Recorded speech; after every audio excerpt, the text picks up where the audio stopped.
अगर आज फूले होते, आज कबीर होते, आज बुद्ध होते, आज बाबा साहब होते, कहाँ होते ये मुझे बताने की जरूरत नहीं। क्या इसी को 2000 साल से हमारे महापुरुष बनाना चाह रहे थे? ऐसा चाहूं राज में जहाँ मिले सबन को अन्न और छोट बड़ो सब सम बसे, रविदास रहे पसंद। जो कल भी बड़ा था वो आज भी बड़ा बन के बैठा है। ज्योतिबा फूले पर फिल्म बनी, उस फिल्म का ट्रेलर रिलीज हुआ 1925 में नहीं, 2025 में। और जिसने पत्थर कचरा सावित्रीबाई फूले पर फेंका तो कुछ लोगों की इसी महाराष्ट्र में भावनाएं आहत हो गई। उन्होंने आंदोलन करके आपके महापुरुष के ऊपर बनने वाली फिल्म को रुकवा दिया। वो उस पर कैंची चली है, वो सारे सीन हटाए गए हैं। अब वो 25 अप्रैल को फिर से रिलीज होने जा रहे हैं। पूछना इस देश के लोगों से कि महात्मा फूले ने जब 1 जनवरी 1848 को पहला स्कूल खोला तो उन्हें घर से किसके कहने पर निकाला गया? कूड़े और भिड़े वाला के इलाके में पोस्टर लगाकर किसका विरोध किया गया? चौदाड़ आंदोलन में बाबा साहब पानी पी के ही तो लौट रहे थे। बाबा साहब की किताब का नाम है वेटिंग फॉर अ वीजा। उसमें पहले चैप्टर में वो बता रहे हैं कि जब वो स्कूल में पढ़ने जाते थे तो जिस मटके से सब पानी पी सकते थे उससे बाबा साहब को नहीं पानी पीने दिया जाता था। बाबा साहब वेटिंग फॉर वीजा में लिखते हैं कि मैं जीवन भर इस अपमान को भूल ही नहीं पाया कि यार हम मनुष्य नहीं है क्या? तुम पानी पीने नहीं देते, तुम बैलगाड़ी से उतार सकते हो। और उस समय बाबा साहब सयाजी बाग में रोए थे, संकल्प लिया था। इसलिए उस जगह का नाम है संकल्प भूमि, जो गुजरात में है, कि मैं इस देश को छोड़ के कहीं नहीं जाऊंगा। मैं तब तक अब चैन से नहीं बैठूंगा जब तक अपने लोगों के लिए एक बराबरी का समाज न बना सकूं, जिसमें कोई किसी की जाति के नाम पर बड़ा और कोई जाति के नाम पर छोटा ना। और हम बाबा साहब के मानने वाले लोग इस बात को क्या ओपनली डिस्कस भी नहीं कर सकते? आज इस देश का एक भी एकेडमिक इंस्टीट्यूशन ऐसा नहीं है जिसमें 90% पॉपुलेशन प्रोफेसर हो, डॉक्टर हो, इंजीनियर हो, वकील हो, उस सुप्रीम कोर्ट में जज हो, मीडिया में हो। कहीं है क्या हम? लेकिन आज जिनकी पॉपुलेशन कम है, जो पहले से राज करते चले आए, वापस उनका राज लौट आए। ऑक्सफैम की रिपोर्ट कह रही है 1% लोगों के पास 40% संपत्ति का कब्जा है। पता है 82 करोड़ लोग 5 किलो अनाज भी सरकार से लेते हैं, तब उनके घर में चूल्हा जल रहा है। मेरा तेरा मनवा कैसे एक होई रे, तू कहता कागज की लेखी, मैं कहता आंखन की देखी, मैं चाहता सुलझावन हारी, तू देता उलझाई रे, मेरा तेरा मनवा कैसे एक हो। संत कबीर कह रहे हैं कि कागज के फेर में तुम उलझा रहे हो, लोगों को लड़ा रहे हो, क्योंकि उस समय ये परंपरा शुरू हो गई थी। कोई मुख से पैदा होने लगा, कोई भुजाओं से, कोई पैर से। और जब मैं कहना चाह रहा था तो मैं उसके डॉक्टर का किताब लेकर साथ आया। हम सच बोले तो यूनिवर्सिटी से बाहर, अब यूनिवर्सिटी में कौन जो गोबर लिप रहा होगा? मैं देख रहा हूं कि देश के हर एजुकेशनल इंस्टीट्यूशन के सामने गोबर का ढेर रखा जा रहा है, जो आज की पीढ़ी को अभी दिखाई नहीं दे रहा है। हमारे पुरखे कम पढ़े लिखे रहे होंगे, बिखरे हुए रहे होंगे, कमजोर रहे होंगे, लेकिन इतने मूर्ख कभी नहीं थे कि उन्हें पता न हो कि गोबर खाने वाली चीज है या खेत में डाल करके हलवा पैदा करके हलवा खाने वाली चीज है। हमारे किसी पुरखे ने हमें नफरत नहीं सिखाई। हमारे पूरे पुरखों का इतिहास मोहब्बत का इतिहास, और उस मोहब्बत के इतिहास में हम एक मशाल की तरह, रिले मशाल मेरे हाथ में दिख रही है, लेकिन आंधियां तेज चल रही हैं, वो मशाल को बुझाने पर आमादा हैं। और हमारे लोग अभी तय नहीं कर पा रहे हैं कि इस मशाल को बचाएंगे कैसे। बचाना है तो एक होना होगा। 90% लोगों, जाति को छोड़ो, जमात में तब्दील हो जाओ कि जिन जिन लोगों को जाति के नाम पे अपमानित किया, हम सब लोग एक हैं। इसलिए 90% लोग अब एक होकर के कोई लड़ाई लड़ेंगे। कोई शेड्यूल कास्ट, शेड्यूल ट्राइब और ओबीसी में बटे नहीं। सबकी लड़ाई अगर एक होगी तब जीत होगी।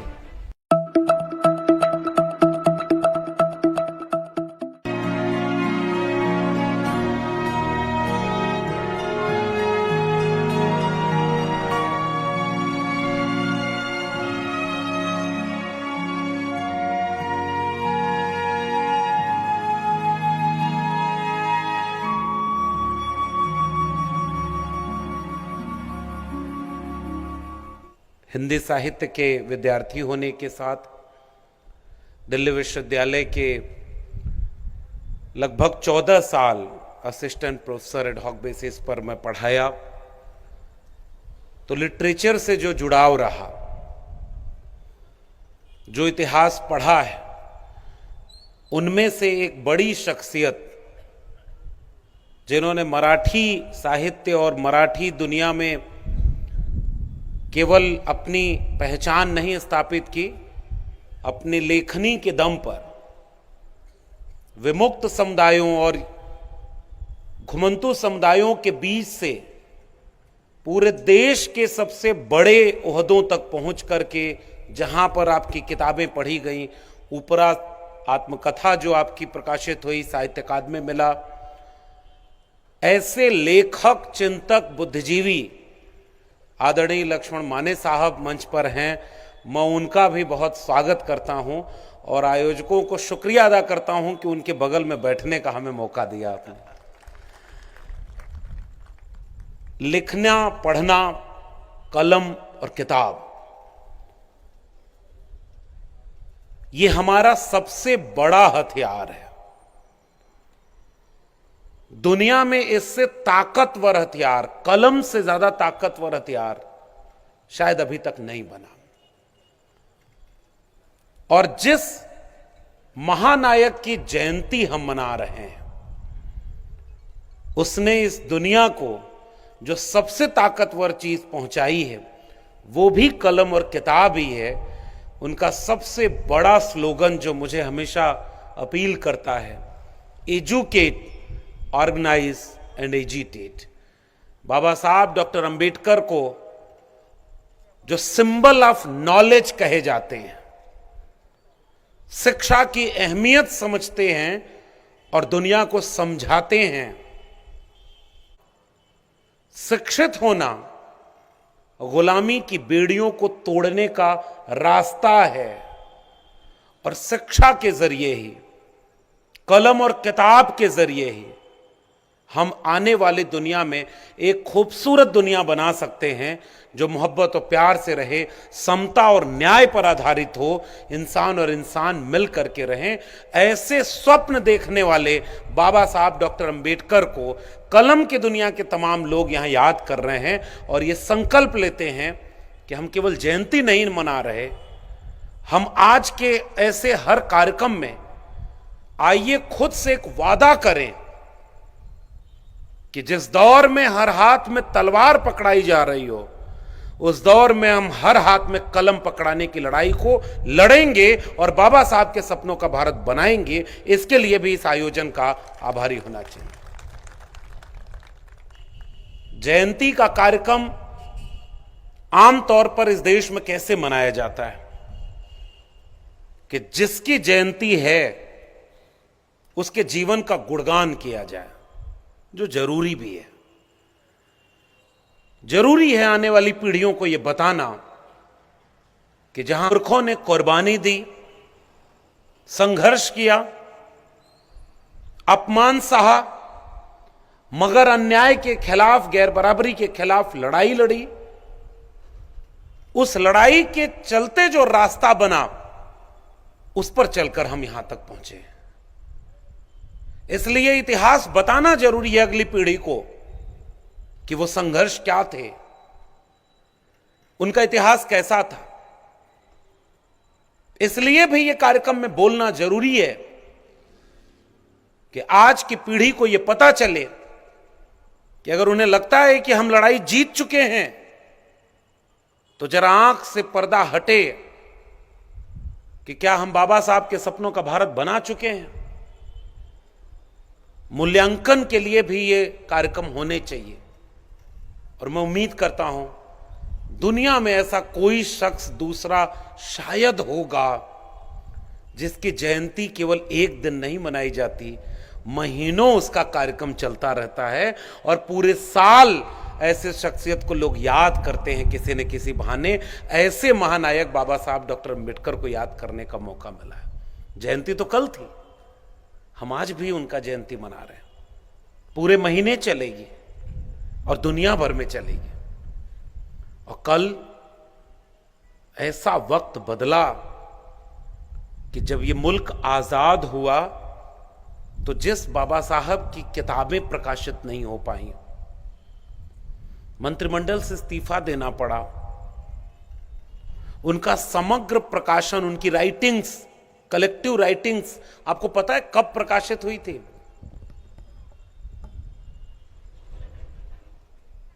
माने साहब की आत्मकथा किस साल में आई? शायद 1980। और वही वक्त था जब बाबा साहब का कलेक्टिव वर्क्स पब्लिश होता है। उसके पहले छिटपुट था, सारी टेक्स्ट उनके इंडिविजुअल लेवल पर लोग पढ़ते थे, समझते थे। Collective volume government of India publish कब कर रही है? 1980 में।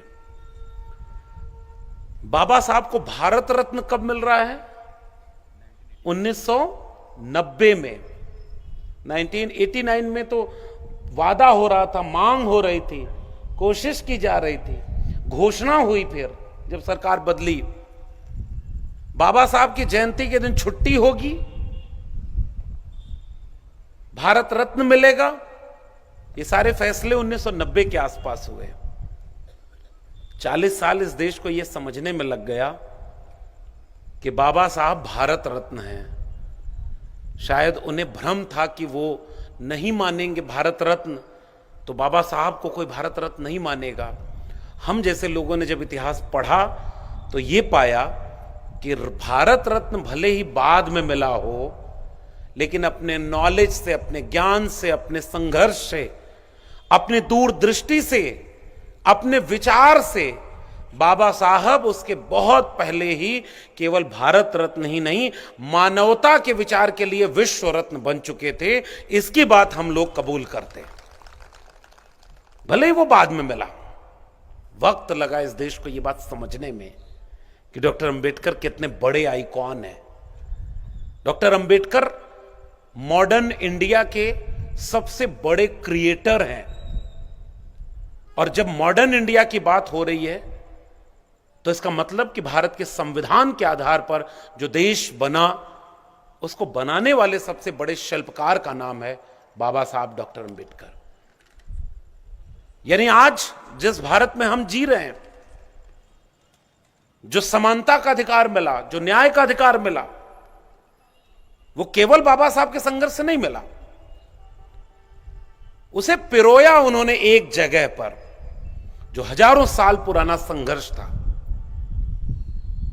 आइडिया ऑफ इंडिया की एक इमारत बनी इस देश की, तो उसके बुनियाद में सबसे पहला मानवता का पत्थर, उसकी गहरी बुनियाद में प्रज्ञाशील, करुणा, मैत्री का एक ऐसी बुलंद नींव डालनी। और उस शख्स को मैं याद करता हूं, तथागत गौतम बुद्ध, कि अगर उन्होंने उस मानवता की बुनियाद को रचा न होता तो 1950 में इस देश को संविधान न मिला होता, और हजारों साल की लड़ाई में आज हमें एक बराबरी का भारत मिलने का रास्ता तय हुआ। ऐसा लगता है कि कभी आपने मैराथन दौड़ रिले मशाल वाली देखी है? रिले, एक व्यक्ति नहीं दौड़ता शुरू से आखिरी तक। शुरुआत कोई करता है और फिर वो अपने अगले को पकड़ा देता है। जब वो थकता है तो उसे अपने आगे वाले टीम मेंबर को पकड़ा देता है। फिर वो आगे वाले को वक्त के साथ वो रिले मशाल और तेज आगे बढ़ती मुकाम की तरफ चलती चली जाती है।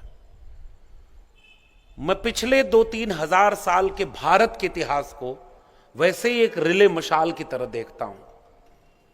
उस मशाल को जलाया, उसमें रोशनी भरी, उसमें उजाले के तत्व डाले, ताकि दुनिया में अज्ञान का अंधेरा मिटे, पाखंड और अंधविश्वास की दुकान बंद हो, इंसान और इंसान का बंटवारा खत्म हो और सब मिलकर मोहब्बत से रहें, मैत्री। दुनिया किससे चले? प्रज्ञा से, बुद्धि से, तर्क से, विवेक से। आचरण में शील हो, स्वभाव में करुणा हो। ये जो मानवीय मूल्य हैं, उस चिंगारी में पिरोया रिले मशाल की, उन्हें हम तथागत बुद्ध के रूप में जानते हैं, जिन्होंने, हमारे यहां किताबों में पढ़ाया जाता था द लाइट ऑफ एशिया, हमको लगता है कि वो द लाइट ऑफ वर्ल्ड हैं। आज भी जिस देश में बुद्धिज्म पैदा हुआ, इस देश में तो बुद्धिज्म खत्म करने पर लोग तुल गए थे। दुनिया में फैल गया, मिटा नहीं। कभी कभी तो मैं पलट कर सोचता हूं कि वो लोग कौन थे जो इसके खिलाफ थे, किताबें जला रहे थे। जिस वृक्ष के नीचे ज्ञान प्राप्त हुआ था तथागत बुद्ध को, और कौन सा ज्ञान प्राप्त हुआ था, पाखंड वाला नहीं, इस बात के अहंकार वाला भी नहीं कि जो सच है वो मुझे पता चल गया, अब मैं तुमको बताऊंगा, इस अहंकार वाला भी नहीं कि केवल दीपक स्वयं बनो, उस ज्ञान की, तर्क की, प्रज्ञा की बात मैं कर रहा हूं। ऐसा ज्ञान तथागत बुद्ध को प्राप्त हुआ था, और वो ज्ञान रास्ता दिखाता था। उस ज्ञान के खिलाफ कौन खड़ा हो गया उस समय? आप भी पढ़िएगा, सब प्रबुद्ध लोग बैठे हुए हैं, समझदार को इशारा काफी। लेकिन उस रिले मशाल को ऐसा लगता है कि तथागत बुद्ध ने जलाया और अपने आगे के लोगों को पकड़ा दिया कि इस दुनिया को खूबसूरत अगर बनाना है, समता पर बनाना है, मोहब्बत और प्यार से चले ये दुनिया, जीव जीव पर ही दया न करे, पशुओं पर भी दया करे, वो भी जीव हैं, करुणा के साथ चलो। उस मशाल को कोई आगे मक्कलपुत गोशाल, कोई और संत आंदोलन, कोई संत कबीर, संतों मानुस तन बौराना, संत कबीर के रूप में ऐसा लगता है कि उस मशाल को कोई अगले पड़ाव में आगे बढ़ा रहा है, दुनिया को ज्ञान की रोशनी दे रहा है। तुम कद बाभन हम कद सूद, हम कद लोहू तुम कद दूध, एक बूंद ते सब उत्पन्ना, कौन बाभन कौन सूदा, मन ना रंगाए रंगाए जोगी कपड़ा, काकर पाथर जोड़ के मस्जिद लई चनायता, चढ़मुल्ला बाग दे क्या बहरा हुआ खुदाए, पाहन पूजे हरि मिले तो मैं पूजूं पहाड़, ताते ये चाकी भली पीस खाए संसार, अरे इन दोन राह न पाई, हिंदुन की हिंदुआई देखी तुर्कन की तुर्काई। ज्ञान से वो प्रकाशित करना चाह रहे थे कि आइडिया ऑफ इंडिया ऐसा बने, अंधविश्वास पाखंड न हो। मेरा तेरा मनवा कैसे एक होई रे, तू कहता कागज की लेखी, मैं कहता आंखन की देखी, मैं चाहता सुलझावन हारी, तू देता उलझाई रे, मेरा तेरा मनवा कैसे एक होई रे। संत कबीर कह रहे हैं कि कागज के फेर में तुम उलझा रहे हो, लोगों को लड़ा रहे हो, क्योंकि उस समय यह परंपरा शुरू हो गई थी। कोई मुख से पैदा होने लगा, कोई भुजाओं से, कोई पैर से। और जब मैं कहना चाह रहा था तो मैं उसके डॉक्टर का किताब लेकर साथ आया हूं, ताकि किसी को अगर बुरा लगे, भावना आहत हो, तो मैं दिखा दूं कि नहीं, ये हमारे पुरखे महात्मा कबीर की उस बात को महात्मा फूले ने अपनी इस किताब में आगे लिख दिया था। और इसे government of Maharashtra and government of India सबने पब्लिश किया है। और देश के प्रधानमंत्री जी ने वीडियो बनाकर इनके जन्मदिन की बधाई, हैप्पी बर्थडे भी बोला है। तो अब हमारा फर्ज बनता है कि जिसका हैप्पी बर्थडे बोला गया है, उसने जो किताबों में लिखा है वो जमाने को बताऊं, इसलिए मैं किताब साथ में लेके आया हूं। और महात्मा फूले ने ये सारे किताब स्लेवरी से लेकर के इसके कई भाषाओं में अनुवाद हुए। तो ये जो चीज है, ये ज्ञान की चीज है। इस ज्ञान की चीज की बात करने के लिए ऐसा लगता है कि कोई कबीर उस मशाल को जलाकर आगे के लिए रोशनी फैला रहा है। बाहर से एक मुर्दा लाए, नून तेल घी साना, ता मुर्दे की बनी रसोई, घर भर करत बखाना, और अपने घर का लड़का मर गया देखत ताई घिनाना, और जार फूंक कोयला कर दी है औघट घाट नहाना, संतो मानुस तन बौराना। और इस पर बैन नहीं लगाएगा। आप कबीर पर बात तो कर सकते हैं ना, कबीर पर बात करने में कोई अभी मुकदमा नहीं हो रहा है, हालांकि हो तो किसी भी चीज पर सकता है। इस पूरी संस्था के जो अध्यक्ष हैं अशोक रामटेके जी, अभी जिस बात का जिक्र कर रहे थे, ऐसा लगा कि कल तो हम आ ही नहीं पाएंगे या नुकसान हो जाएगा। लेकिन हमने कहा कि देखिए, आपका प्रेम है, वो कुछ ग्रामेटिकल मिस्टेक चीज में हुई टिकट में, और जिसको हमने फोन किया कि भाई ठीक करा दो, हमें जाना जरूरी है, आधे घंटे लगा होगा, थोड़ी इनको भी परेशानी हुई, लेकिन वो रास्ता बन गया। तो हमने कहा कि देखिए, हम लोग का रास्ता, मन में मैं सोच रहा था कि जिस काम के लिए हम कहीं जा रहे हैं, लोगों के बीच में, लोग अपना काम छोड़कर आ रहे हैं सुनने, इसका मतलब हम दोनों की मंशा अच्छी है। इसलिए रास्ते में कोई बाधा आए तो वो पार हो जाती है, और हम और आप मिल करके एक आइडिया ऑफ इंडिया की बात कर रहे हैं। इसके लिए आपको बधाई देता हूं कि आपने हमें बुला लिया और हम इस कार्यक्रम में शामिल हो गए, क्योंकि हमारे और आपके विचार एक है। और उस विचार में मैं जिस आइडिया ऑफ इंडिया का एक नक्शा बना रहा हूं, उस नक्शे को आप भी अपने जहन में महसूस करिए। और यह नक्शा इसलिए याद करना जरूरी है कि कैसे बनता है कोई बाबा साहब अंबेडकर, कैसे बनता है कोई फूले, कैसे बनता है कोई संविधान, और कैसे बनता है कोई मानवता पर आधारित देश। यह हमारी आने वाली पीढ़ियों को हमारी जिम्मेदारी है कि हम बताएं, वरना उन्हें कोई आके आज भड़का रहा है कि बच्चा कुछ और खतरे में है और वो बच्चे उधर चले जा रहे हैं। अगर हम अपना विचार नहीं देंगे तो दूसरा विचार अपना भरेगा और वो विचार जीतेगा जो उस विचार को आगे ले चलने वाले लोग होंगे। बाबा साहब का विचार तब जीतेगा जब बाबा साहब के विचार को आगे बढ़ाने वाले लोग होंगे। इसीलिए बाबा साहब ने यह बात बहुत साफ तौर पर कही कि बड़ी मुश्किल से यह कारवां यहां तक लाया हूं, इसे आगे ले जाना, और अगर आगे न ले जा पाओ तो कम से कम वहीं छोड़ देना, पीछे मत जाने देना। जब भी जयंती मनाएं तो एक प्रश्न अपने आप से पूछें, कहीं कारवां पीछे तो नहीं जा रहा। मैं जब जब ये सवाल खुद से करता हूं, जब जब जय भीम बोलता हूं, जब जब बाबा साहब का नाम अपने जबान पर लेता हूं, अचानक से धक्का से लगता है कि ये तो सपनों का भारत बाबा साहब के नहीं बन रहा। और कैसे नहीं बन रहा है?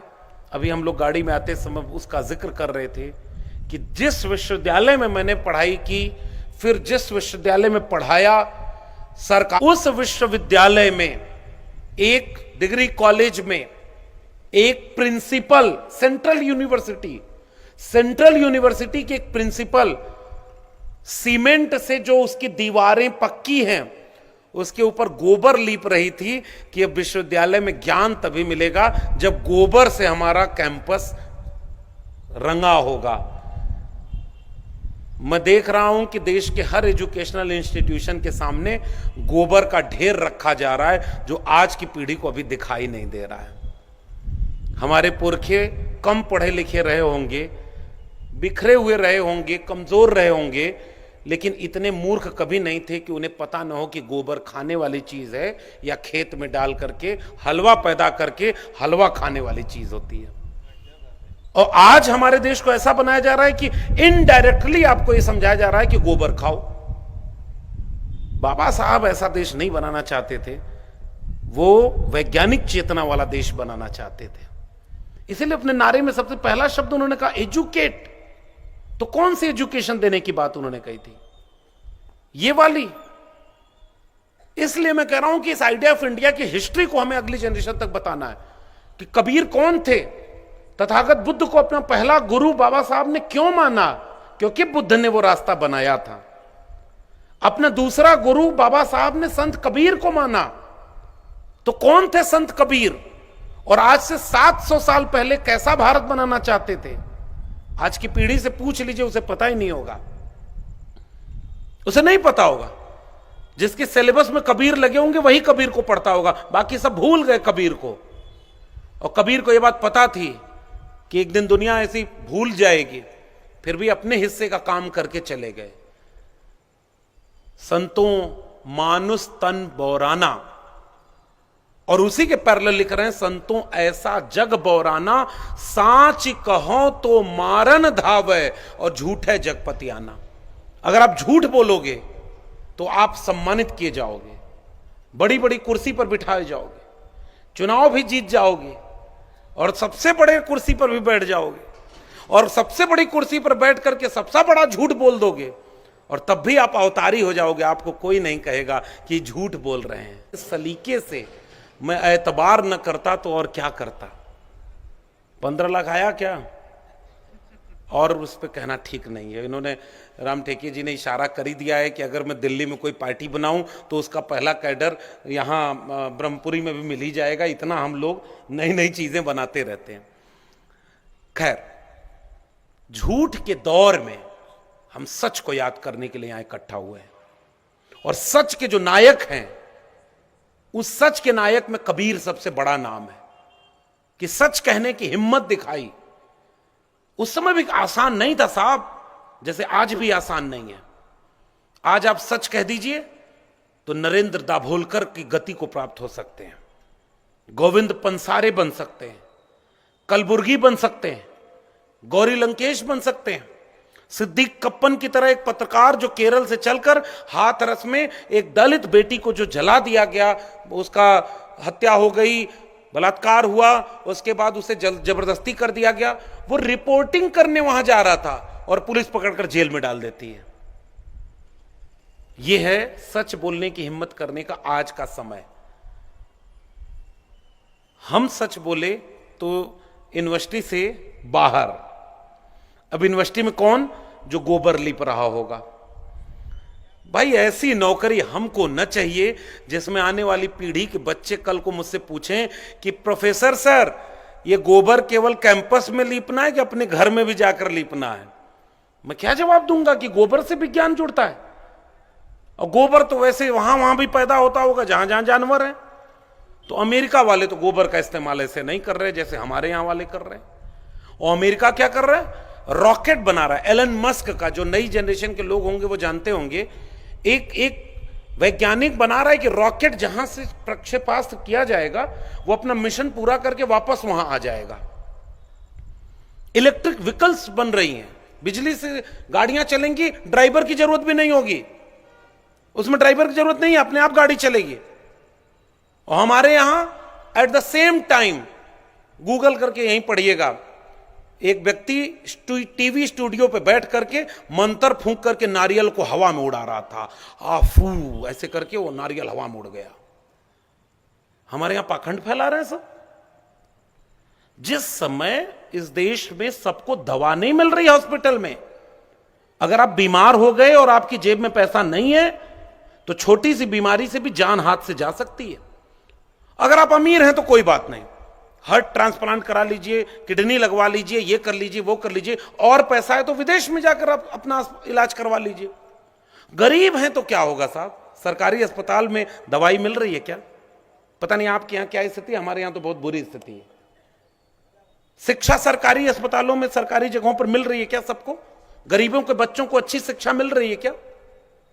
अगर आपकी जेब में पैसा है तो आपके बच्चे अच्छे स्कूल में पढ़ेंगे। अगर आपकी जेब में पैसा नहीं है तो आप अपने बच्चों को अच्छे स्कूलों में नहीं भेज सकते, क्योंकि शिक्षा महंगी हो गई है। और शिक्षा महंगी हो गई तो सबसे पहले उनके हाथों से दूर होगी जो सबसे बाद में शिक्षा पाना शुरू किए थे। इसलिए कोई कबीर को नहीं जानता। कबीर को जानेगा तो अंधविश्वास के ऊपर सवाल करेगा कि मुर्दा नाग को हर कोई पूजे, पूजे लोग लुगाया, और जिंदा नाग जब घर में निकला ले लाठी दौड़ाया। आज ऐसी बात कह दे तो क्या होगा, बाकी राम टीके साहब जाने, मैं तो तर्क की बात कर रहा हूं, हालांकि मुश्किल है सर ये सब बात करना। लेकिन अब हम कबीर की बात ना करें क्या? कबीर ने साइंटिफिक टेम्परामेंट की बात की थी कि मोको कहां ढूंढे रे बंदे, मैं तो तेरे पास में। ना मैं मंदिर, ना मैं मस्जिद, ना काबे कैलाश में, ना मैं जप में, ना मैं तप में, ना मैं व्रत उपवास में, खोजी हुई तो तुरते मिली हो पल भर की तलाश में। कहें कबीर सुनो भाई साधो, मैं तो हूं विश्वास में। और ऐसा देश बनाने के लिए हम कबीर को याद करेंगे जिन्हें बाबा साहब डॉक्टर अंबेडकर अपना दूसरा गुरु मानते थे, संत कबीर। और संत कबीर अगर आज होते तो देखते कि ऐसा भारत बनाने के लिए हम क्या सोचते थे। उस रिले मशाल को कबीर ने किसी रविदास को पकड़ाया होगा। जस केतन के पात पात में पात, तस मानुष के जात जात में जात, रविदास मानुष न जुड़े जब तक जाति न जात। कोई संत गुरु रविदास पैदा हुआ, वो संत रविदास का ऐसा चाहूं राज में जहां मिले सबन को अन्न। सोचिए क्या दर्शन था भाई हमारे संतों गुरुओं महापुरुषों का, कि ऐसा चाहूं राज में जहां मिले सबन को अन्न, और छोट बड़ो सब संबस है, रविदास रहे प्रसन्न। This is the idea of India. और ये है वो ज्ञान की मशाल, उसमें चिंगारी डाल रहा है, उसमें रोशनी डाल रहा है। छोट बड़ो सब संबस है। और आज ऑक्सफैम की रिपोर्ट कह रही है 1% लोगों के पास 40% संपत्ति का कब्जा है। पता है, जो पढ़े लिखे लोग होंगे वो जानते होंगे। 82 करोड़ लोग 5 किलो अनाज भी सरकार से लेते हैं, तब उनके घर में चूल्हा जल रहा है। इन इंटरनेशनल इनइक्वालिटी इंडेक्स, वो इंडेक्स बता रहा है कि इस देश के 90% पॉपुलेशन के पास 10% भी रिसोर्स नहीं है, और 10% पॉपुलेशन के पास 90% रिसोर्स कैप्चर्ड है। 1% पॉपुलेशन 40.5% रिसोर्स को एक्यूपाइड किए हुए है। देश के 100 अरबपतियों में एक भी अरबपति 90% पॉपुलेशन का नहीं है। देश के सुप्रीम कोर्ट और हाई कोर्ट में पिछले 10 साल में जितने जस्टिस बने हैं उसमें 18% 10% पॉपुलेशन के हैं, और जो 90% पॉपुलेशन है उसके कितने जुडिशरी में लोग गए? 10%। क्या इक्वलिटी है क्या? मैं 2018 में जब दिल्ली यूनिवर्सिटी में प्रोफेसर था, उस समय असिस्टेंट प्रोफेसर, हम लोग तो काम चलाऊ थे, उस समय जानते थे कि नौकरी तो भाई, हम तो आजमगढ़ के रहने वाले, इलाहाबाद यूनिवर्सिटी पहुंचे तो यूनिवर्सिटी टॉप किया। मैं तो अपने टॉपर, अपने 32 डिग्री वाले महानायक की बात करने आया हूं। जब वो पढ़ के लौटे थे तो जितनी डिग्रियां लेकर लौटे थे, आज भी ऐसे बहुत कम लोग मिलेंगे इतने पढ़े लिखे, और जितनी डिग्री लेके लौटे थे सारी ओरिजिनल डिग्री थी, एक भी फर्जी डिग्री लेकर नहीं आए थे। आजकल तो पता ही नहीं किसका क्या है क्या नहीं। और बाबा साहब क्या एजुकेटेड पर्सन, शिक्षा की अहमियत को समझने वाला पर्सन।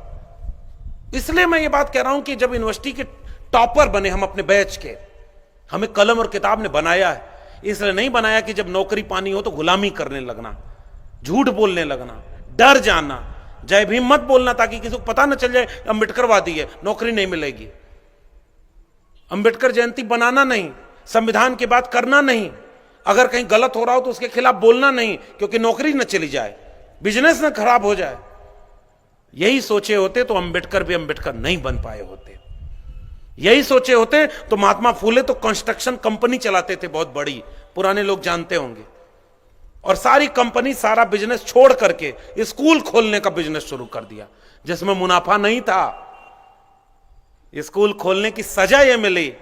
सोचिए ना, कबीर से वो रोशनी मशाल की कोई रविदास के पास जा रही है, कोई संत घासीदास लिख रहा है मनखे मनखे एक समाना, वो छत्तीसगढ़ में लिख रहे हैं। संत रविदास कहां लिख रहे हैं? काशी में। तो उस समय कोई नारायण गुरु केरल में लिख रहे हैं, बसवन्ना चोखा मेला अय्यंकाली दक्षिण भारत में। और उस समय उस पूरी परंपरा और विरासत को आगे बढ़ा रहे, कोई नामदेव, कोई ज्ञानदेव, कोई तुकाराम, और उन सब की मशाल से एक एक रोशनी आगे जलती चली गई तो कोई ज्योतिबा फूले बनता है। और महात्मा फूले, जिसे बाबा साहब डॉक्टर अंबेडकर अपना तीसरा गुरु मानते थे। बाबा साहब ने कैसे पूरी विरासत को समझा था, इसलिए मैं ये बात अपनी बात यहां जोड़ रहा हूं।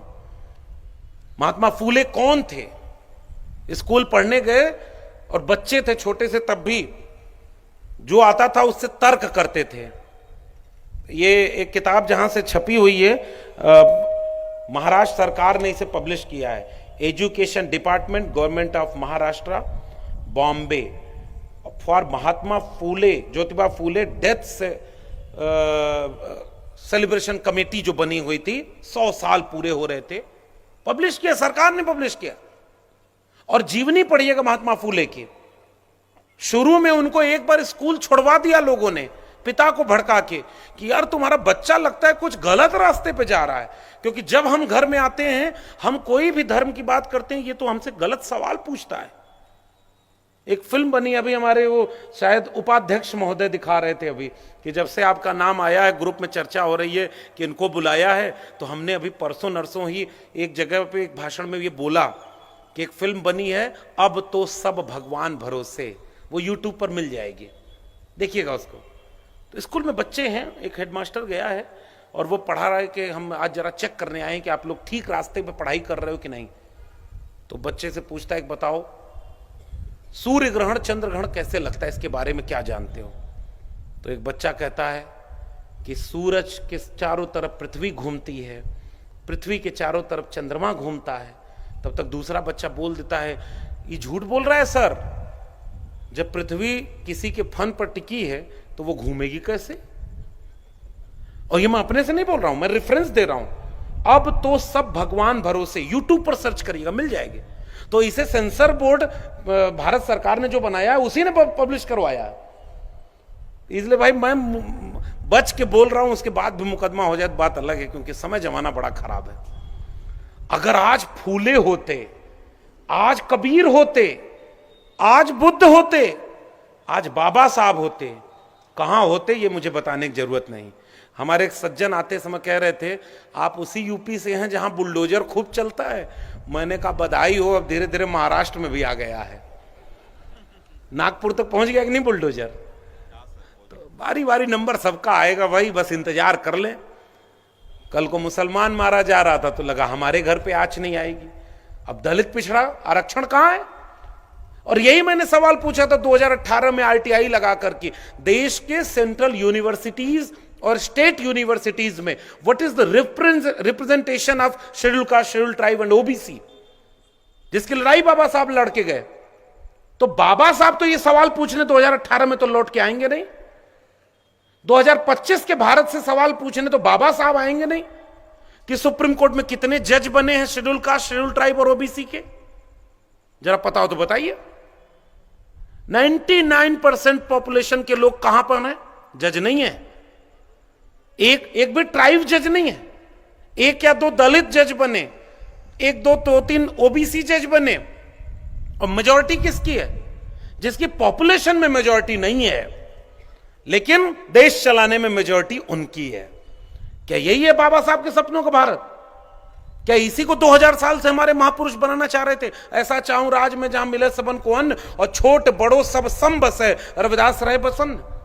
जो कल भी बड़ा था वो आज भी बड़ा बन के बैठा है, और बाकी लोगों को तुम 82 करोड़ लोगों को 5 किलो अनाज दे रहे हो। मैं जानना चाहता हूं वो 82 करोड़ लोग इतने गरीब कौन है जिसके पास 5 किलो अनाज भी खरीदने की ताकत नहीं बची? मुझे जरा एक्सरे करके बताओ। 90% पॉपुलेशन उसमें शेड्यूल कास्ट, शेड्यूल ट्राइब और ओबीसी की है। Am I right or wrong? बताइए ना। आज गरीबी का पूरा एक लकीर, एक नक्शा बनाओ गरीबों का और एक नक्शा बनाओ बहुजनों का, दोनों नक्शों में 90% चीज सिमिलर मिलेगी।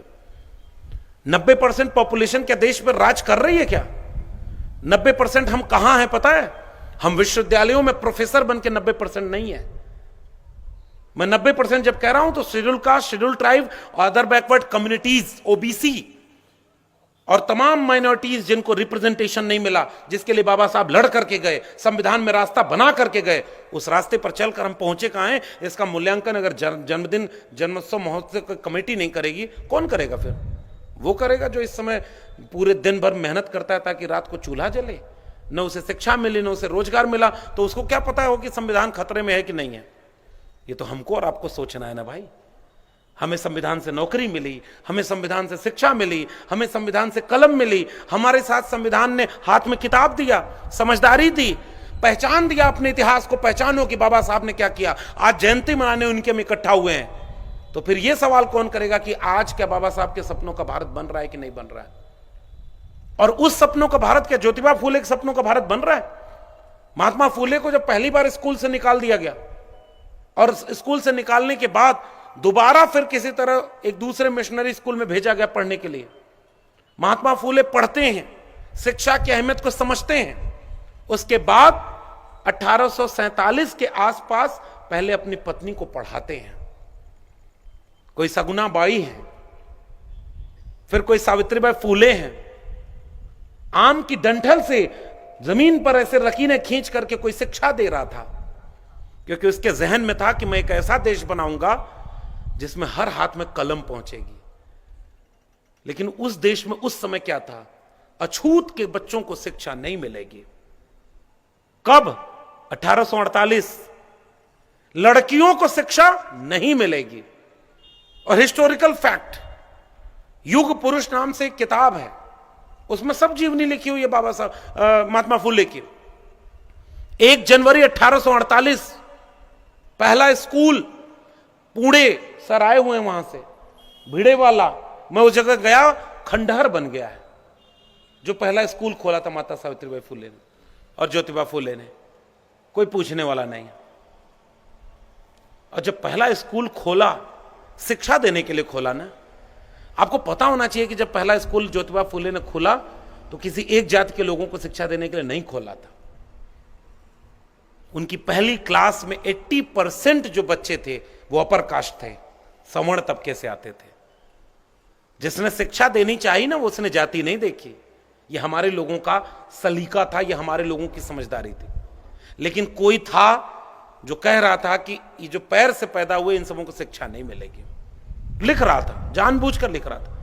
बाबा साहब अपनी जीवनी वेटिंग फॉर अ वीजा में लिख रहे हैं। अगर आपने नहीं पढ़ी हो तो पढ़िएगा। मैं बधाई देता हूं पूरी आयोजन समिति को कि यहां किताबों का स्टॉल उन्होंने लगवाया है। और जो सक्षम लोग हैं अपने पढ़ने के लिए भी किताबें खरीदिए।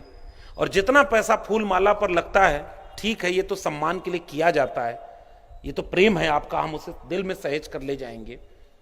लेकिन एक सलाह मशवरा मेरा है, 2 रुपया भी बचे तो उससे किताबें खरीद कर लोगों को बांटिए, क्योंकि फूल माला सूख जाते हैं शाम होने तक, किताबें ताउम्र हरी रहती हैं और अपने विचारों से रोशनी देती रहती हैं। इसलिए मैं बधाई देता हूं कि किताबों का स्टॉल लगा है और उसमें से जो मन करे किताब पढ़िए, सब पढ़िए, मौका निकाल कर पढ़िए, लोगों को पढ़ाइए। और जब मिलिए तो उस पर चौराहे पर चर्चा करिए कि तुमने फूले की जीवनी पढ़ी क्या। नई उम्र के बच्चे नहीं पढ़ रहे हैं साहब, उनको नहीं पता है फूले ने क्या किया। हो सकता है माला जपने के लिए, जय भीम बोलने के लिए बाबा साहब की मूर्ति पर वो भी झुक जाते होंगे। पूछिएगा बाबा साहब की कितनी किताब पढ़ी है, कोई नहीं पढ़ रहा है। अब फैशन हो गया है। मैं नहीं बोल रहा हूं, देश की संसद में कोई बोला था, याद है, नाम नहीं लूंगा, वैचारिक मंच है। अब तो फैशन हो गया है अंबेडकर अंबेडकर अंबेडकर। इतना नाम भगवान का लिए होते तो 7 जन्म के लिए स्वर्ग मिल गया होता। पहचाने, समझ गए ना, कितना बड़ा अपमान। अरे तुमने इसका मतलब अंबेडकर को पढ़ा ही नहीं, क्योंकि वो अब डॉक्टर बाबा साहब अंबेडकर का किसी स्वर्ग में यकीन नहीं था। नरक में रहने वाले करोड़ों लोगों के लिए जीते जी इस देश को स्वर्ग बनाकर जाने वाले नायक का नाम है बाबा साहब अंबेडकर। उन्होंने यहां के लोगों के नरक के जीवन को मुक्त किया, आजादी दिलाई। सड़क पर चलने का अधिकार नहीं था, तालाब में पानी पीने का अधिकार नहीं था। और बाबा साहब महाड़ आंदोलन, चौड़ार आंदोलन कर रहे हैं कि पानी मैं पीऊंगा। और जब पानी पीने का आंदोलन कर रहे हैं, लौट रहे हैं, तो उनके ऊपर हमला कौन कर रहा था? जरा आप लोग भी ये इतिहास अपने बच्चों को बताओ। नई पीढ़ी को पता ही नहीं हो रहा है, उनको लग रहा है कि धर्म खतरे में है और ये कर्म खतरे में हमारा है, इसको पता ही नहीं है।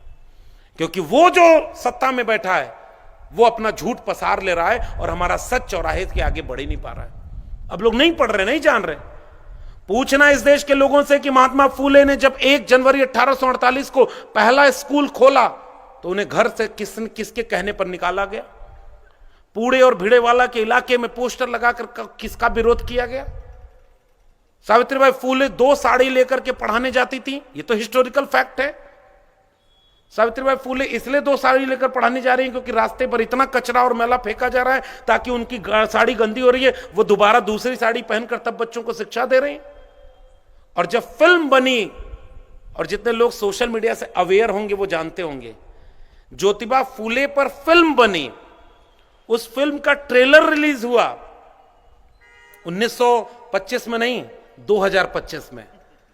2025 में जब ट्रेलर रिलीज हुआ अभी, और जिसने पत्थर कचरा सावित्रीबाई फूले पर फेंका तो कुछ लोगों की इसी महाराष्ट्र में भावनाएं आहत हो गई थी। उन्होंने आंदोलन करके आपके महापुरुष के ऊपर बनने वाली फिल्म को रुकवा दिया। वो अब उस पर कैंची चली है, वो सारे सीन हटाए गए हैं। अब वो 25 अप्रैल को फिर से रिलीज होने जा रही है। पता था कि नहीं आपको? जयंती मनाने वाले इतने लोग हैं फूले को याद करने वाले, और जिसने इतिहास पर सच बनाकर फिल्म बना दी, और फिल्म आपकी काटी जा रही है और आपको पता ही नहीं, आपका कोई आंदोलन इस देश में नहीं हुआ। किसी ने प्रेस कॉन्फ्रेंस भी नहीं की। कुछ नेताओं के बयान आए थे, लेकिन कोई सड़क पर जनता नहीं आई कि जब तुम मेरे महापुरुषों का इतिहास बदल दोगे, और आज बदल रहे तो 25 साल बाद क्या करोगे? तुम तो उनको मूर्ति बना के पूजने लगोगे। उनके विचारों को आगे कौन बढ़ाएगा? पूछो ना जाकर के कि सावित्रीबाई फूले पर पत्थर मारने वाला था कौन, तुम बता दो। अगर हम गलत कर रहे हैं, हम तुम्हारे किसी के खिलाफ नहीं है, लेकिन हिस्टोरिकल फैक्ट है तो पूछना पड़ेगा। चौदाड़ आंदोलन में बाबा साहब पानी पी के ही तो लौट रहे थे। जानवर पानी पी सकता है, मनुष्य नहीं पी सकता, क्योंकि उसकी जाति ऐसी बना दी गई। बाबा साहब ने कहा नहीं मानते ऐसी जाति व्यवस्था को, और हमला कर दिया। कौन था? ये सवाल क्या 25 साल बाद बच्चे नहीं पूछेंगे? इतिहास अगर बचा सकते हो तो अपना खड़ा होकर, बड़ा आसान है कि देखो वो कितना गलत काम कर रहे हैं, कि आरक्षण खत्म हो रहा है, संविधान खतरे में है। आज इस देश का एक भी एकेडमिक इंस्टीट्यूशन ऐसा नहीं है जिसमें 90% पॉपुलेशन प्रोफेसर हो, डॉक्टर हो, इंजीनियर हो, वकील हो, उस सुप्रीम कोर्ट में जज हो, मीडिया में हो। कहीं हैं क्या हम? लेकिन आज जिनकी पॉपुलेशन कम है, जो पहले से राज करते चले आए, वापस उनका राज लौट आया है। और हम बाबा साहब के मानने वाले लोग इस बात को क्या ओपनली डिस्कस भी नहीं कर सकते? और जानते हैं, कमी हमारी थी। जो बात राम टेके साहब कह रहे थे, मैं उसको जोड़ता हूं जिस भी संदर्भ में वो कह रहे हूं। हम इतने टुकड़ों में बिखरते चले गए कि अब हमें जो एक करना चाहता है वो भी बिखर जाएगा। बाबा साहब ने समता सैनिक दल किस सन में बनाया? 1924। आज कहां है? बाबा साहब ने labour party of India, Republic party of India, Milind college खोला, उसके बाद बुद्धिस्ट सोसाइटी ऑफ इंडिया। ये सारे आज संगठन कहां हैं? जितने लोग उतने संगठन, और उनका संगठन एक बना 100 साल पूरे होने जा रहे हैं। समझदार को इशारा, नाम नहीं काफी ले रहा हूं। आप अपने वैचारिक प्रतिपक्षी को तो जानो कि वो एकजुट रहकर के कैसा देश बना गए। आज उनका आदमी बाबा साहब की मूर्ति पर माला पहनाता है।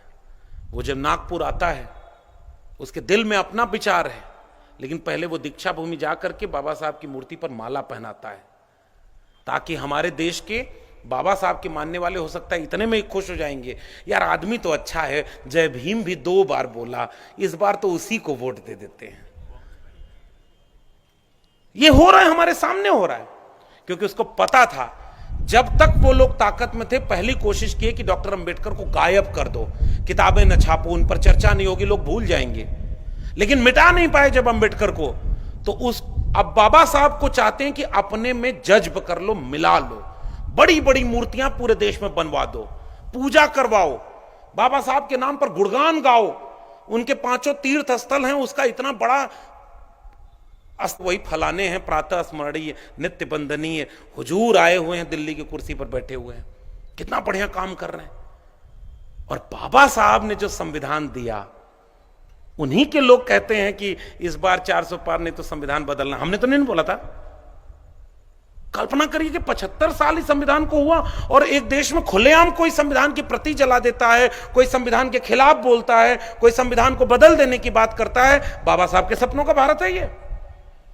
मैं जिस दिल्ली में रहता हूं, उसके जंतर मंतर पर संविधान की प्रतियां जलाई गई कि नहीं, आपको पता है कि नहीं बताइएगा? जलाई गई थी ना? सजा हुई? तुम संविधान जला दो, सजा ही नहीं होगी। तुम एक धर्म के राष्ट्र बनाने की बात करते हो।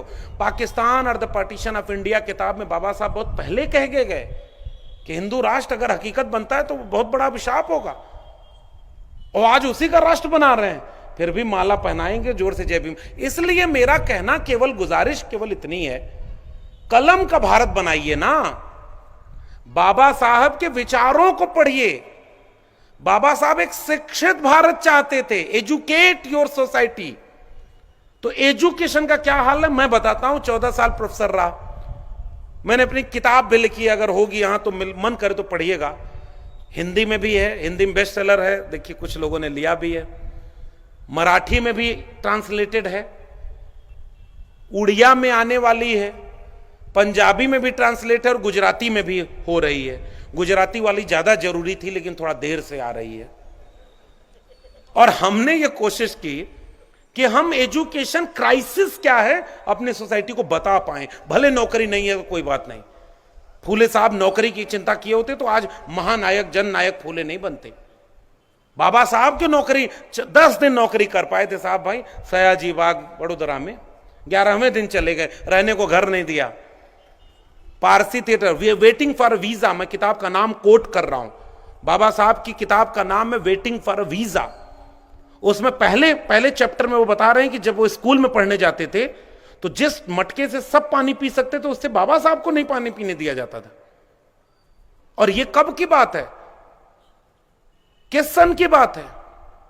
और क्यों नहीं पानी पीने दिया? किसने रोका था उनको पानी पीने से? वेटिंग फॉर अ वीजा के सेकंड चैप्टर में वो बोल रहे हैं कि जब स्टेशन से वो जाने के लिए अपने जहां जाना था वहां के लिए बैलगाड़ी लेने गए तो वहां उनके लोगों को बैलगाड़ी कोई नहीं दे रहा था क्योंकि उनको पता चल गया था इनके बच्चे। और जब पिता से मिलने सतारा जा रहे थे, 6-7 साल उम्र एक बच्चे की, और बैलगाड़ी से उतार दिया जैसे उसको पता चला कि ये अछूत घर का बच्चा है। बाबा साहब वेटिंग फॉर अ वीजा में लिखते हैं कि मैं जीवन भर इस अपमान को भूल ही नहीं पाया कि यार हम मनुष्य नहीं है क्या? तुम पानी पीने नहीं देते, तुम बैलगाड़ी से उतार सकते हो, तुम हमारे छुए हुई चीज को इस्तेमाल नहीं कर सकते। अधिकारी बनकर के जब वहां नौकरी कर रहे थे उनको फाइल भी फेंक करके दिया जाता था। और उस समय बाबा साहब सयाजी बाग में रोए थे, संकल्प लिया था, इसलिए उस जगह का नाम है संकल्प भूमि जो गुजरात में है, कि मैं इस देश को छोड़ के कहीं नहीं जाऊंगा। मैं तब तक अब चैन से नहीं बैठूंगा जब तक अपने लोगों के लिए एक बराबरी का समाज न बना सकूं जिसमें कोई किसी की जाति के नाम पर बड़ा और कोई जाति के नाम पर छोटा ना हो। मानवता के नायक हम बाबा साहब को कहते हैं ना। और बाबा साहब के विचार आज कहां हैं, बस इस बात को कह के मैं अब खत्म कर रहा हूं अपनी बात, क्योंकि मेरा लगभग वक्त पूरा हो गया, फिर हम माने साहब को सुनेंगे। आज 134वीं जयंती मना रहे हैं बाबा साहब के, इसलिए शर्त मेरी यह है कि मूर्ति पर माला और विचारों पर ताला, यह सबसे बड़ी साजिश आपके खिलाफ हो रही है। सजग रहना तो बचा सकते हो तो बाबा साहब की विरासत को विचारों में बचा लेना। और बाबा साहब इस बात का इशारा करके गए हैं जाने कितनी जगह कि मुझे मूर्तियों में मत खोजना, मैं तुम्हें अपनी किताबों में मिलूंगा, किताबों में मिलूंगा, ताकि तुम जान पाओ, अपनी गुलामी को पहचान पाओ और अपनी साजिश को देख पाओ। Where is the education system इस समय का कहां है?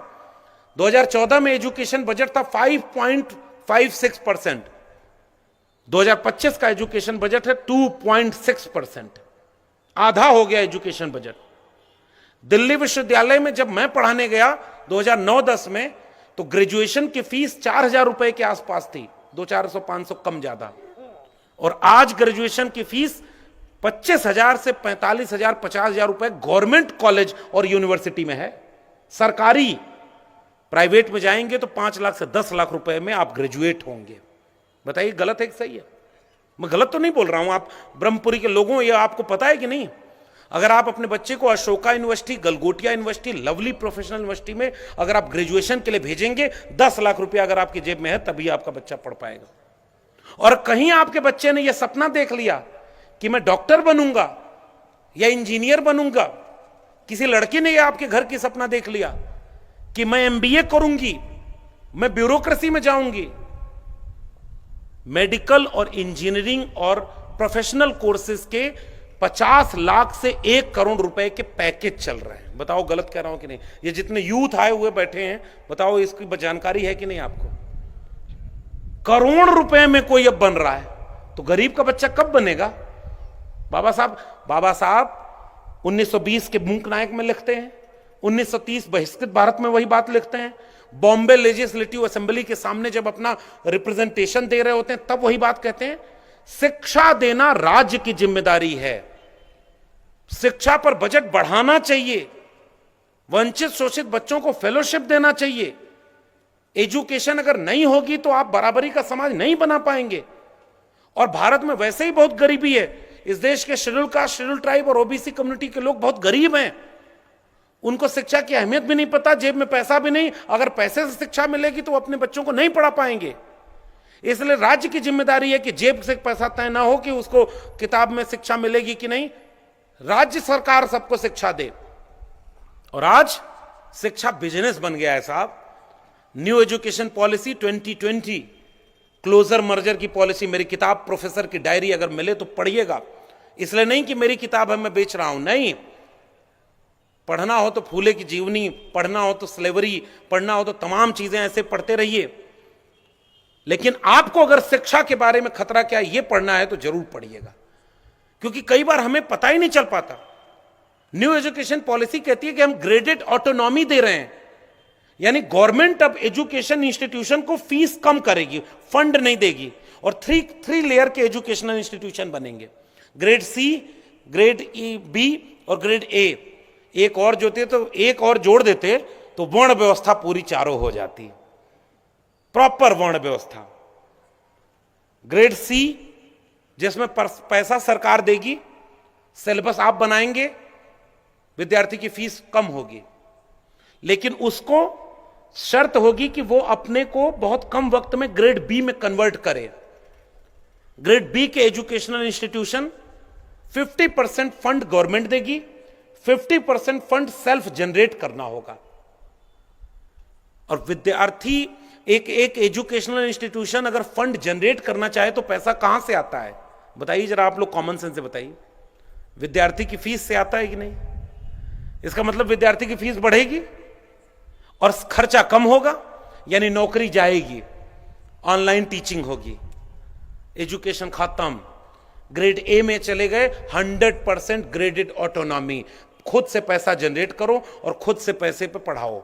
इसलिए ग्रेजुएशन की फीस 50,000 रुपए हो गई, जो एक जमाने में फ्री रहा करती थी।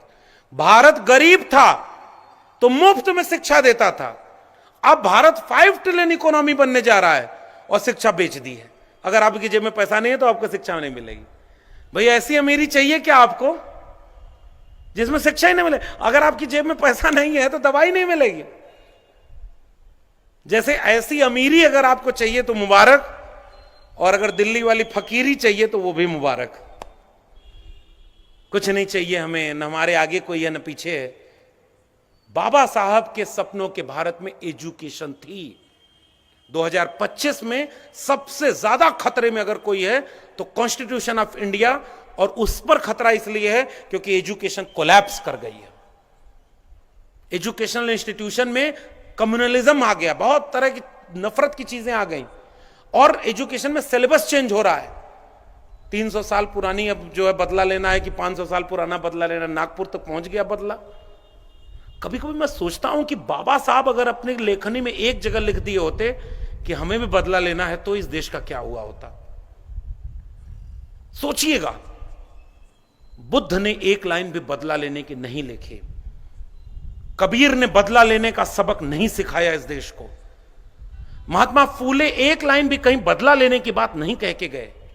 और बाबा साहब के तो हाथ में कलम थी, संविधान लिख रहे थे, तब भी एक लाइन किसी भी के खिलाफ नहीं लिखी, बदला लेने की बात नहीं की। बदला लेना होता तो हिसाब देते देते बहुत सारे लोगों की हालत खराब हो जाती। हमारे पुरखों ने किसी से बदला नहीं लेने की बात कही, केवल एक का बात कही, इंसान बन जाओ, अपने हिस्से की रोटी तुम खाओ और 90% लोगों को उनके अपने हिस्से की रोटी खाने दो, उनका सम्मान लेने दो। उसको हम कहते हैं आइडिया ऑफ इंडिया। और यह बाबा साहब के सपनों का भारत था, बराबरी का भारत, समता का भारत, न्याय का भारत, तर्क और शील और करुणा का भारत। आज उसी भारत पर संकट मंडरा रहा है। आखिर में मैं बस ये बात कह के जा रहा हूं, बहुत विद्वतापूर्ण और बहुत अनुशासित आप लोग बैठे हुए हैं। 25 साल अगर ये चीजें ऐसी रही तो 25 साल बाद ये जयंती समारोह किस रूप में होगा मुझे नहीं पता। जयंती बहुत लोगों की मनाई जाती है, लेकिन विचारों पर बात होगी कि नहीं, चुनौती इस बात की है। इस देश में ऐसे ऐसे बाबा आप पैदा करके टेलीविजन पर बैठाए जाते हैं जो हवा में कैंची चला के ऑपरेशन कर रहे हैं। देखा कि नहीं आपने? मैं अपने चैनल यूट्यूब पर डॉक्टर लक्ष्मण यादव नाम से बनाया हूं और वो वीडियो रेफरेंस के साथ कोट करके बताता हूं। जबकि साइंस एंड टेक्नोलॉजी को आगे बढ़ना था, एजुकेशन को आगे बढ़ना था। एजुकेशन बढ़ेगी तो कॉन्शियसनेस आएगा, समझदारी आएगी, अच्छा बुरा का पहचान आएगी, और मोहब्बत और प्यार से एक ऐसा भारत बनेगा जिसमें कोई किसी के हिस्से की रोटी छीन करके नहीं भागेगा। और आज एक गैर बराबरी का भारत हो रहा है। बचा सकते हैं तो इस देश को, इस भारत को वहां से बचाइएगा। एजुकेशन बचाना सबसे पहला रास्ता है। मैं कंक्लूड कर रहा हूं, बाबा साहब को याद करने का सबसे अच्छा तरीका यह हो सकता है, उनके जीवनी का गुणगान बहुत लोग करते हैं, उन्होंने ये किया, उन्होंने ये किया, उन्होंने वो किया। मैं एक सवाल उसमें ऐड करता हूं, वो तो अपने हिस्से का काम करके गए, हम और आप क्या कर रहे हैं? पुरखे लायक थे तो उनका गुणगान गा रहे हैं, मैं भी गाया हूं इतना देर। 25 साल बाद जब हमें याद करेंगे हमारे बाद की जनरेशन के लोग, तो क्या किस रूप में याद करेंगे, इसका फैसला आपको आज लेना है। क्या वो इस रूप में याद करेंगे कि पुरखे तो लायक थे लेकिन हम नालायक निकले कि जो पुरखों ने कुर्बानी देकर हमें हासिल किया था वो हम बचा भी नहीं पाए? ये इस रूप में हमारी जिम्मेदारी है कि हम बचाने के लिए कितनी कोशिश कर रहे हैं। और बचाने की कोशिश का एक गुजारिश, हमारी नाक लंबी हो गई है, दिल छोटा हो गया है, हम आपस में उलझ गए, हमें जातियों में बांटकर आपस में लड़ा दिया गया। ओबीसी कम्युनिटी को पता ही नहीं कि ओबीसी के लिए कितना काम बाबा साहब ने किया। हमारे बहुत सारे मित्र ओबीसी के भी होंगे। ओबीसी की जाति जनगणना नहीं हो रही, ओबीसी का रिजर्वेशन 27%, अब तो वो भी खत्म हो गया। सरकारी शिक्षा नहीं बचेगी, सरकारी रोजगार नहीं बचेगा तो आरक्षण लेंगे कहां आप? सब तो खत्म। प्राइवेट सेक्टर में रिजर्वेशन है क्या? मीडिया में रिजर्वेशन है क्या? ऑक्सफैम और न्यूज लॉन्ड्री की 2024 की रिपोर्ट आई है कि देश के सबसे टॉप मीडिया इंस्टीट्यूशन में 121 पोस्ट पे एक भी ट्राइब नहीं है, आदिवासी एक भी नहीं है, दलित एक है, ओबीसी एक है, बाकी कौन है? तो आप मीडिया में नहीं, आप जुडिशरी में नहीं, आप एजुकेशन में नहीं, आपके वाइस चांसलर नहीं, आपके सुप्रीम कोर्ट में जज नहीं, तो आप हैं कहां? 80 करोड़ लोगों को 5 किलो अनाज मिलने में हम 90% हैं। हॉस्पिटल में बीमार बन के दवाई लेने में हम 90% हैं। बेरोजगारों की भीड़ में 50 साल में सबसे बड़ी बेरोजगारी फैल गई। उन बेरोजगारों में देखिएगा हमारे आपके घरों के बच्चे 90% हैं। और जब बेरोजगारी और शिक्षा इतनी बढ़ेगी तो नेता तो वही भाषण देगा ना कि 500 साल पुराना इतिहास का बदला लेना है, उठो जागो जागो हिंदू जागो। अपना बेटा बेटी को कभी वो इस धर्म की नफरत की आग में नहीं ले आएगा। उसके बेटा बेटी विदेश में पढ़ रहे हैं, अच्छे पैकेज में है, हमारे आपके घरों के बेटा बेटी कहां हैं? अपने आने वाली नस्लों को नफरत से बचाइएगा, ये मेरी गुजारिश है। हमारे किसी पुरखे ने हमें नफरत नहीं सिखाई। हमारे पूरे पुरखों का इतिहास मोहब्बत का इतिहास है, और उस मोहब्बत के इतिहास में हम एक मशाल की तरह, रिले मशाल मेरे हाथ में दिख रही है। 2025 के लोगों, आपके हाथ में जो रिले मशाल, लेकिन आंधियां तेज चल रही हैं, वो मशाल को बुझाने पर आमादा हैं, और हमारे लोग अभी तय नहीं कर पा रहे हैं कि इस मशाल को बचाएंगे कैसे। बचाना है तो एक होना होगा। 90% लोगों, जाति को छोड़ो, जमात में तब्दील हो जाओ कि जिन जिन लोगों को जाति के नाम पे अपमानित किया, हम सब लोग एक हैं। इसलिए 90% लोग अब एक होकर के कोई लड़ाई लड़ेंगे। कोई शेड्यूल कास्ट, शेड्यूल ट्राइब और ओबीसी में बटे नहीं, सबकी लड़ाई अगर एक होगी तब जीत होगी। दूसरा निवेदन कि नफरत की आग से अपने भी बचना है और अपने बच्चों को बचाना है। कहीं वो गलती से कलम पकड़ने की उम्र में तलवार न पकड़ ले, उसको कलम पकड़ाइए, किताब पकड़ाइए, शिक्षित भारत बनाइए। और तीसरा निवेदन, न्यूनतम सहमति पर एकजुटता बनाइए। मैक्सिमम आपका चीजें मिलेंगी तब हम एकजुट होंगे, नहीं। 10 चीजें अगर हमारे और आपके एजेंडे में हैं, इस देश के ओबीसी के एजेंडे में है, दलित के एजेंडे में है, आदिवासी के एजेंडे में है, माइनॉरिटी के एजेंडे में, 5 जगह पर हम और आप मैच नहीं कर रहे, झगड़ा हो गया, अलग हो गए, छोड़ दीजिए कुछ दिन के लिए उन 5 चीजों को। जिन 5 जगहों पर हम और आप एक है ना, संविधान आपको भी चाहिए, संविधान हमें भी चाहिए, शिक्षा आपको भी चाहिए, शिक्षा हमें भी चाहिए, रोजगार आपको भी चाहिए, रोजगार हमें भी चाहिए, संतों गुरुओं महापुरुषों का इतिहास आपको भी चाहिए, हमको भी चाहिए। इसलिए केवल इन 5 चीजों पर एकजुट हो जाते हैं, हम बचेंगे। तो बाकी जहां असहमत थे उसको आपस में बैठ के निपटा लेंगे, लेकिन हम जहां असहमत होते हैं उसको हम आगे कर देते हैं, और जहां सहमति थी वो भी जगह खत्म हो जाती है। ये मेरा निवेदन। मैं उम्र में आप सबसे बहुत कम हूं। मैं इस मंच पर जितने लोग हैं, सामने बैठे हैं, बहुत सारे लोग तो ऐसे होंगे जितना हमारी उम्र नहीं होगी। जब माने साहब की किताब आई, जब उसको अवार्ड मिल गया, दूसरी किताब आ गई, उसके बाद तो मैं पैदा हुआ। बहुत सारे लोग यहां बैठे हैं जितनी हमारी उम्र नहीं होगी उतना संघर्षों में लगाया होगा, पुराने लोगों ने मेहनत की होगी, तब यहां हम पहुंचे।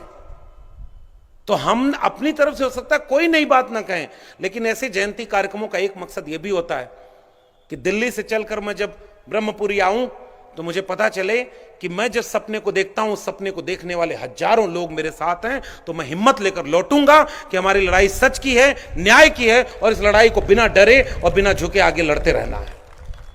इसलिए भी जयंती मनाई जाती है कि आप अकेले नहीं हैं, हम आपके साथ हैं, हम सब एक दूसरे के साथ हैं। नफरत से मोहब्बत से जीता जा सकता है, झूठ को सच से जीता जा सकता है। और सच हमारे पुरखों ने बोला। चिड़िया, एक जंगल में आग लगी, मुझे वो दृश्य बहुत याद आता है। उस आग को बुझाने में कई चिड़िया नाकाम। एक चिड़िया अपने चोंच के एक बूंद पानी से आग बुझा रही थी। मेरा आखिरी पैगाम ब्रह्मपुरी के लोगों, रामटेके साहब जानते हैं कि कितनी मुश्किल से हम यहाँ पहुँच पाए, तो इसका एक फायदा, एक मोहब्बत का पैगाम देकर हम जा रहे हैं। फिर मिलेंगे, फिर हम बातचीत करेंगे, हमारे सपनों का भारत बनाएंगे महापुरुषों का। लेकिन आखिरी में मेरा निवेदन यही है कि बाकी चिड़िया जब हंसते हुए बोली कि इतनी बड़ी आग तुम्हारे एक चोंच के एक बूंद पानी से बुझेगी, उस चिड़िया का जो जवाब था वही मेरा जवाब है। उस चिड़िया ने कहा कि मुझे पता है कि मेरे चोंच के एक बूंद पानी से ये जंगल की आग नहीं बुझेगी, मगर जब इस जंगल की आग का इतिहास लिखा जाएगा तो मेरा नाम आग लगाने वालों में नहीं, आग बुझाने वालों में शामिल होगा। यही हम चाहते हैं कि इस बुरी लड़ाई को भी हम मिल करके लड़ेंगे और जीतेंगे। इसी के साथ आप सबने प्रेम दिया, सम्मान दिया, आपका बहुत बहुत धन्यवाद। जय भीम, जय मंडल, जय संविधान, इंकलाब जिंदाबाद।